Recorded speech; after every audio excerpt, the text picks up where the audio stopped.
ನಮಸ್ಕಾರ. ನೀವು ನೋಡ್ತಾ ಇದ್ದೀರಾ ಸುಮನ್ ಟಿವಿ ಕನ್ನಡ. ನಾನು ಶ್ವೇತಾ. ಇನ್ಸ್ಟಾಗ್ರಾಂನಲ್ಲಿ ವಿವಾಹಿತ ಮಹಿಳೆಯೊಂದಿಗೆ ಅರಳಿದ ಪ್ರೇಮ ಸಲುಗೆ ಬೆಳೆಸಿ ಪ್ರೀತಿಯ ನಾಟಕವಾಡಿ ಜಾಲಿ ರೈಡ್ಗೆ ಕರೆದೊಯ್ದು ಆಕೆಯನ್ನ ಕೊಲೆ ಮಾಡಿದ್ದ ಎಂಜಿನಿಯರಿಂಗ್ ಪದವೀಧರನನ್ನ ಕಿಕ್ಕೇರಿ ಠಾಣಾ ಪೊಲೀಸರು ಬಂಧಿಸಿದ್ದಾರೆ. ಕರೌಠಿ ಗ್ರಾಮದ ಸಿವಿಲ್ ಎಂಜಿನಿಯರಿಂಗ್ ಪದವೀಧರ ಪುನೀತ್ ಬಂಧಿತ ಆರೋಪಿಯಾಗಿದ್ದಾನೆ.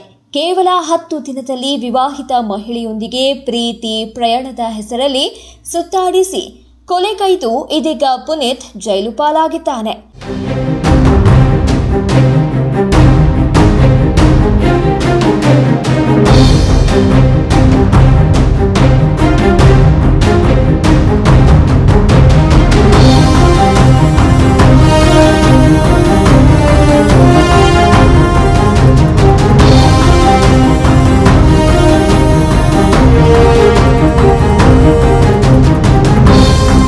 ಇನ್ಸ್ಟಾಗ್ರಾಂನಲ್ಲಿ ಹಾಸನ ಜಿಲ್ಲೆಯ ಹೊಸಕೊಪ್ಪಲು ಗ್ರಾಮದ ಪ್ರೀತಿ ಎಂಬಾಕೆಯನ್ನ ಪರಿಚಯ ಮಾಡಿಕೊಂಡಿದ್ದ ಪುನೀತ್ ಆಕೆಯೊಂದಿಗೆ ಸ್ನೇಹವನ್ನ ಬೆಳೆಸಿದ್ದ.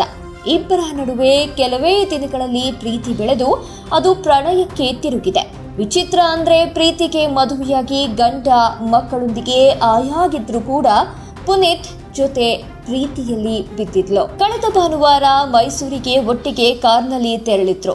ಮೈಸೂರು ಮಂಡ್ಯ ಪ್ರವಾಸಿ ಸ್ಥಳಗಳಲ್ಲಿ ಸುತ್ತಾಡಿ ನಂತರ ಕೆಆರ್ಪೇಟೆಯ ಕತ್ತರಘಟ್ಟ ಅರಣ್ಯ ಪ್ರದೇಶಕ್ಕೆ ಬಂದಿದ್ದಾರೆ.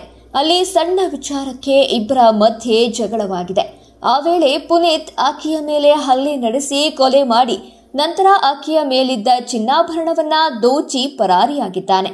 ನಂತರ ಯಾರಿಗೂ ತಿಳಿಯದಂತೆ ಶವವನ್ನ ತನ್ನ ಊರಿನಲ್ಲಿದ್ದ ಜಮೀನಿಗೆ ಸಾಗಿಸಿ ಸೌದೆಗಳಿಂದ ಮುಚ್ಚಿಟ್ಟು ಪರಾರಿಯಾಗಿದ್ದ.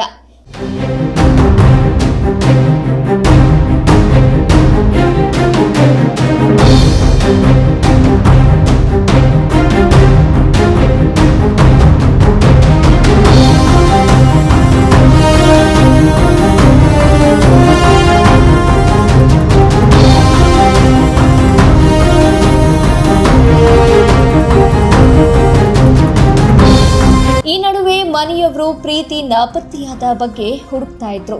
ನಿನ್ನೆ ಪ್ರೀತಿ ಮೊಬೈಲ್ ಅನ್ನ ಸ್ವೀಕರಿಸದಿದ್ದಾಗ ಕಾಣೆಯಾಗಿರುವ ಬಗ್ಗೆ ಪೊಲೀಸರಿಗೆ ದೂರನ್ನ ನೀಡಿದ್ರು. ನಂತರ ತನಿಖೆ ಕೈಗೊಂಡು ಮೊಬೈಲ್ಗೆ ಬಂದಿದ್ದ ಕರೆಗಳನ್ನ ಪರಿಶೀಲಿಸಿದಾಗ ಆರೋಪಿ ಪುನೀತ್ ಪೊಲೀಸರಿಗೆ ಸಿಕ್ಕಿಬಿದ್ದಿದ್ದಾನೆ. ಶವ ಮುಚ್ಚಿಟ್ಟಿದ್ದ ಸ್ಥಳವನ್ನ ಪತ್ತೆ ಮಾಡಿ ಆಸ್ಪತ್ರೆಗೆ ಸಾಗಿಸಿದ್ದಾರೆ. ಕೇವಲ 24 ಗಂಟೆಗಳಲ್ಲಿ ಪ್ರಕರಣವನ್ನ ಭೇದಿಸುವಲ್ಲಿ ಪೊಲೀಸರು ಯಶಸ್ವಿಯಾಗಿದ್ದಾರೆ. ಈ ಸಂಬಂಧ ಕಿಕ್ಕೇರಿ ಪೊಲೀಸ್ ಠಾಣೆಯಲ್ಲಿ ಇನ್ಸ್ಪೆಕ್ಟರ್ ರೇವತಿ ಅವರು ಪ್ರಕರಣ ದಾಖಲಿಸಿ ತನಿಖೆಯನ್ನ ಕೈಗೊಂಡಿದ್ದಾರೆ. ಇದಾಗಿತ್ತು ಈ ಹೊತ್ತಿನ ಅಪ್ಡೇಟ್ಸ್. ಮತ್ತಷ್ಟು ಅಪ್ಡೇಟ್ಸ್ಗಾಗಿ ನಮ್ಮ ಸುಮನ್ ಟಿವಿ ಕನ್ನಡವನ್ನ ಸಬ್ಸ್ಕ್ರೈಬ್ ಮಾಡೋದು ಮಾತ್ರ ಮರಿಬೇಡಿ. ಹಾಗೆ ಬೆಲ್ ಐಕಾನ್ ಅನ್ನು ಕ್ಲಿಕ್ ಮಾಡಿ.